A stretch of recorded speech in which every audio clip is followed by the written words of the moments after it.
বাংলাদেশের মতো করে পাকিস্তানেও পানি ছেড়ে দিল ভারত। কঠিন অ্যাকশন শাহবাজের।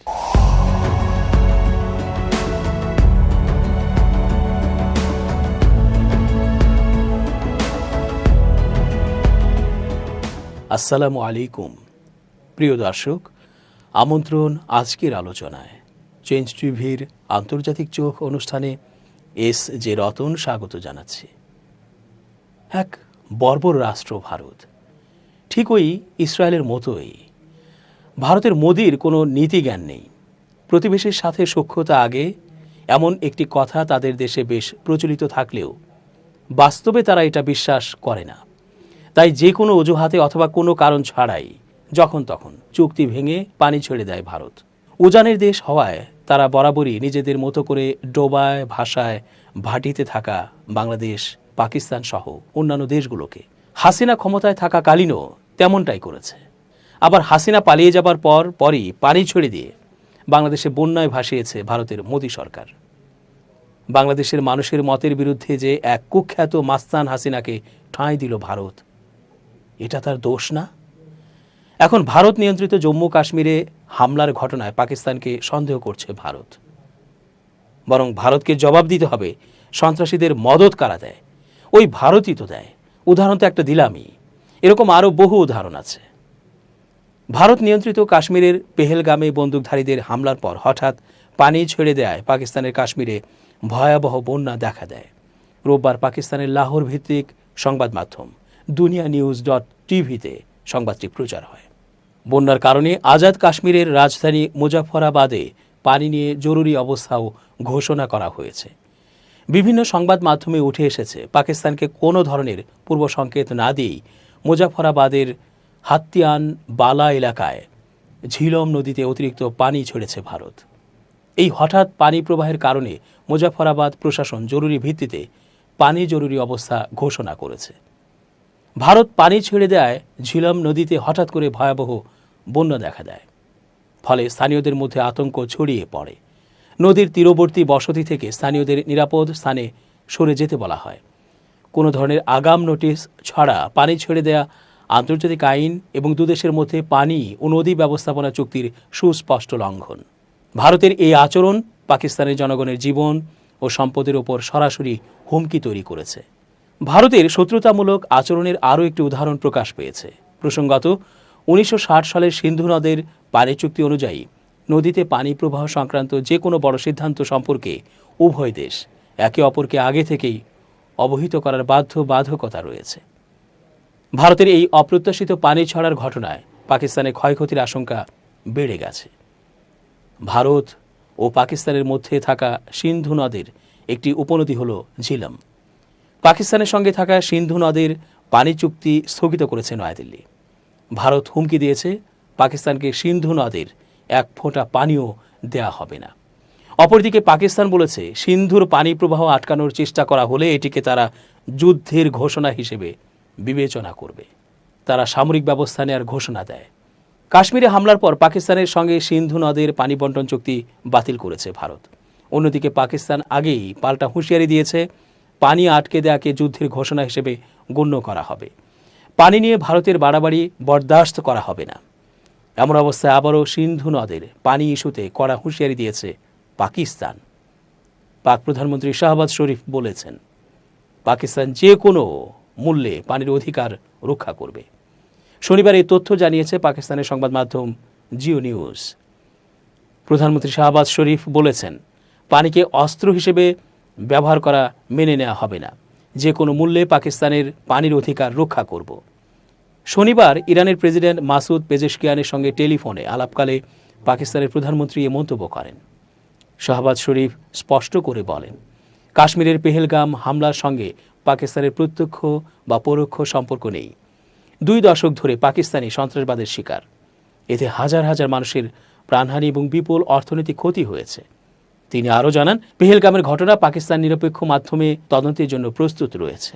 ভারতের উত্তেজনাকর পদক্ষেপের বিপরীতে পাকিস্তানের অবস্থান ব্যাখ্যা করে শাহবাজ বলেন, পাকিস্তান এই অঞ্চলে শান্তি চায়। ইরান যদি এ বিষয়ে ভূমিকা রাখতে চায় তবে পাকিস্তান স্বাগত জানাবে। জম্মু ও কাশ্মীর প্রসঙ্গে প্রধানমন্ত্রী শাহবাজ জোর দিয়ে বলেন, পাকিস্তান সবসময় কাশ্মীরি জনগণের পাশে থাকবে, তাদের আত্মনিয়ন্ত্রণের ন্যায্য দাবিকে সমর্থন দিয়ে যাবে। কাশ্মীরের পেহেলগামী বন্দুকধারীদের হামলার পর ভারতের বিভিন্ন রাজ্যে অস্থিরতা বিরাজ করছে। ভারতের নানা জায়গায় কাশ্মীরের মানুষদের হেনস্থা, মারধর, এমনকি হত্যার হুমকি দেওয়া হচ্ছে। হেনস্থা ও হুমকির মুখে পড়তে হচ্ছে মূলত কাশ্মীরি ছাত্রছাত্রীদের, যারা বিভিন্ন রাজ্যে পড়াশোনা করছেন। সামাজিক মাধ্যমগুলোতেও কাশ্মীরিদের নিয়ে আপত্তিকর মন্তব্য করা হচ্ছে। বিবিসি বাংলা প্রতিবেদন থেকে এ তথ্য জানা গেছে। হেনস্থার ভয়ে অনেক কাশ্মীরের ছাত্রছাত্রী গত কয়েকদিন ধরে ঘরবন্দি হয়ে রয়েছেন। একই সঙ্গে মুসলমান বিরোধী ঘৃণাও ছড়ানো হচ্ছে সামাজিক এবং গণমাধ্যমে। বিশ্লেষকরা বলছেন, পেহেলগাম হামলার পর থেকে কাশ্মীরি এবং মুসলমান বিদ্বেষ ছড়ানোর পাশাপাশি প্রবলভাবে মৌখিক আক্রমণ করা হচ্ছে ধর্মনিরপেক্ষ মানুষদেরও। পেহেলগামের হামলার জন্য ভারত সরকার পাকিস্তানের দিকে আঙুল তুলেছে, তাই ভারতের মানুষদের মধ্যেও পাকিস্তানের বিরুদ্ধে ক্ষোভ তৈরি হয়েছে। নানা জায়গায় পাকিস্তানের পতাকাও পোড়ানো হচ্ছে। পশ্চিমবঙ্গ বিধানসভার সামনে বিজেপি নেতা শুভেন্দু অধিকারী ২৬টি পাকিস্তানি পতাকা পুড়িয়ে দিয়েছেন।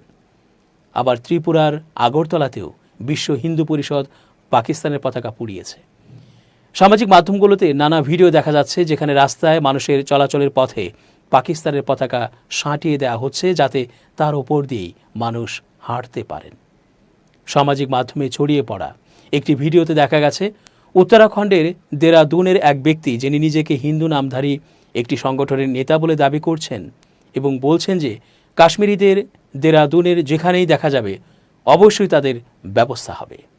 কয়েকজন কাশ্মীরি ছাত্রকে শহর ছাড়তে হুমকিও দিচ্ছেন তিনি, যা ভিডিওতে দেখা যাচ্ছে। Jammu and Kashmir students association এ ধরনের প্রতিটা ঘটনারই খবর রাখছে বলে জানিয়েছে। সংগঠনটির সর্বভারতীয় আহ্বায়ক নাসির খুয়েবি বলেছেন, দেরাদুনের ঘটনায় যাদের হুমকি দিতে দেখা গিয়েছিল তাদের আটক করা হয়েছে বলে সেখানকার পুলিশ আমাকে আশ্বস্ত করেছে। তবুও ঘটনা তো ঘটেই চলেছে। এই আটক হওয়ার ঘটনা জানতে পারলে ছোটোখাটো ওই সব সংগঠনগুলো সচেতন হবে কিনা জানি না। তার কথায় সারা দেশ থেকেই কাশ্মীরের ছাত্রছাত্রীরা হেনস্থা, হয়রানির শিকার হওয়ার কথা জানাচ্ছেন। তারা একটি বিশেষ হেল্পলাইনও খুলেছেন। পেহেলগামের হামলায় যে ২৬ জন নিহত হয়েছেন তার মধ্যে একজন কাশ্মীরিও ছিলেন, যিনি মুসলমান এবং পর্যটকদের ঘোড়ায় করে ঘুরিয়ে রুটি রুজি চালাতেন। তিনি হামলাকারীদের একজনের বন্দুক কেড়ে নিতে গিয়ে গুলিবিদ্ধ হন বলে জানা গেছে। আবার হামলার পরে আহতদের পিঠে চাপিয়ে সরিয়ে নিয়ে যাচ্ছেন বা কাশ্মীরের গাড়ি চালকরা পর্যটকদের দ্রুত সরিয়ে নিয়ে যাচ্ছেন, এরকম বর্ণনা প্রকাশিত হয়েছে। ঘটনার দিনই রাতে পেহেলগামের ট্যাক্সি চালকরা মোমবাতি মিছিল বের করেছিলেন। পরদিন ওই হামলার প্রতিবাদে পুরো জম্মু কাশ্মীর জুড়েই হরতাল পালিত হয়েছে। সেখানে অনেক প্রতিবাদ মিছিলও হয়েছে। তবুও যেভাবে কাশ্মীরিদের লক্ষ্য করে নানা রাজ্যে হেনস্থা বা হুমকি দেওয়া হচ্ছে, তা দেখে কাশ্মীরি ছাত্রনেতা নাসির খোয়েমি বলেছেন, নিরীহ কাশ্মীরি ছাত্রছাত্রীদের হেনস্থা হতে হবে, মার খেতে হবে, কাশ্মীরের পর্যটন ভেঙে পড়বে, ভারতের সমাজ ভাগ হয়ে যাবে। আসলে এটাই তো চেয়েছিল পড়শি দেশ। পশ্চিমবঙ্গের বিরোধী দলনেতা শুভেন্দু অধিকারী দুদিন আগে একটা পোস্ট করেছিলেন যে তিনি ব্যক্তিগত সূত্রে জানতে পেরেছেন কলকাতা সংলগ্ন এলাকায় দুজন কাশ্মীরি ফ্ল্যাট ভাড়া নিয়ে উঠেছেন। ফ্ল্যাটের ঠিকানাও দিয়ে দেওয়া হয়। তারা বাড়ির ছাদে উন্নত মানের কোনো যোগাযোগের যন্ত্র বসিয়েছেন।